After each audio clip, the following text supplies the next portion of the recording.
After a night of violent protests in Chicago, we're looking live at a relatively peaceful situation right now in Vandalia, Ohio, where Donald Trump is set to speak there in a little while. We saw lines wrapped around the block. Here are the protests from last night.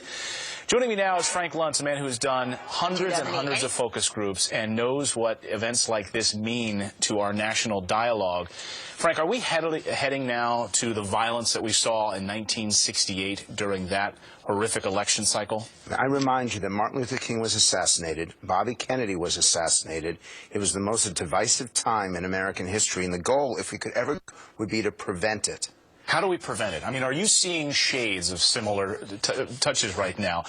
Leftist activists who are showing up and in order to make a statement are forcibly, getting into these rallies and calling attention to this. You're seeing GOP rivals attacking the front runner right now, saying you've got to call this, rallies because it starts at the top. We heard that from Senator Ted Cruz. It's the denial of freedom of speech. The goal of the left was to get as many tickets as they could to prevent people from actually seeing him. The first responsibility in freedom of speech is not actually to speak, it's to be heard. People have the right to be heard, and clearly the protesters are actually trying to prevent Donald Trump from being heard. That said, it is the responsibility of all these candidates, not just on the Republican, on the Democratic side.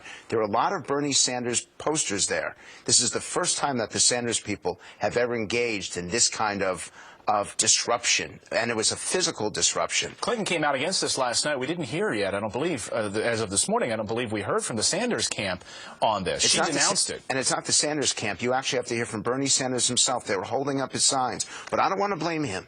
I don't want to blame anyone. The goal has always been, who do we hold responsible? And I'm saying that's the wrong goal. From this point forward, there has to be a conversation, and Fox is the perfect place to do it. You have more Democrats than any other cable news network, more independents, more Republicans. Have this conversation here about why this is happening and then how to prevent it. Because I'm promising you, it will get worse. The tensions are growing with every week.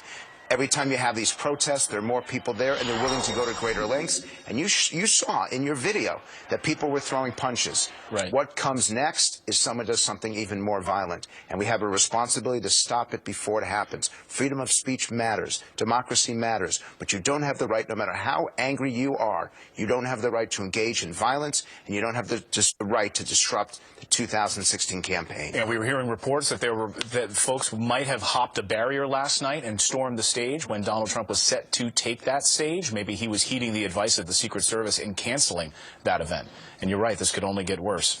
Frank Luntz, great to see you this morning. So let's make an agreement. Let's not stoke it. Let's try to address it.